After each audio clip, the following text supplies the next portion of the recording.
Zdravo svima, danas pravimo jednu fenomenalnu botoks masku kod kuće.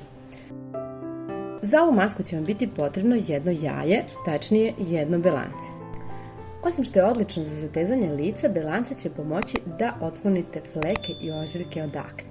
Puno je proteina i odlično kada je u pitanju regeneracija kože. Žumance sklonite sa strane jer vam neće biti potrebno, a belance umutite mikseru. Protein također čini kožu elastičnom i zateže, a i obnavlja rast ćelija.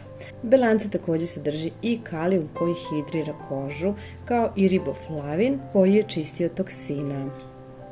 Magnezijum u belancetu zadužen je da naša koža bude podmlađena i da izgleda sjajno. Treba će nam i pola banane koju ćemo da iseckamo. Banana je puna vitamina C kao i ostalih dragocenih vitamina, kao što su kalijum i magnezijum, gvožđe, kalcijum, fosfor, cink, selen i bakar. A zatim ćemo bananu i da izmlječimo.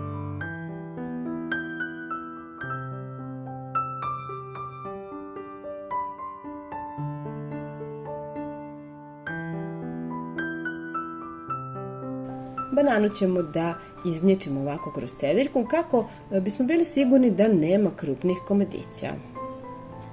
Mada i ako ostane neki krupni komadić nije strašno.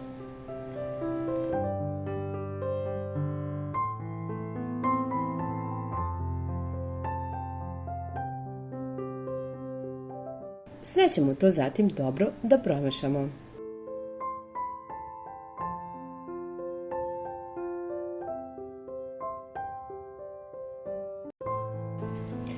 I na kraju će nam trebati i aspirin, tačnije 2 tabletice aspirina koje ćemo da zalijemo sa malo vode i da ostavimo ovako par minuta da se tablete otope.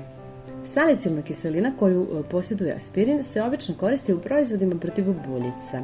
Također posjeduje antiseptička i protivupalna svojstva koja su delotvorna u lečenju akni. Aspirin omekšava kožu, ublažava svrab, smanjuje crvenilo, čisti je, uklanja mrtve ćelije, a odlično deluje i protiv starenja, jer zateže kožu, ispunjava fine linije i malo smanjuje i bore. Namažite zatim masku na kožu, pa sačekajte da se osuši.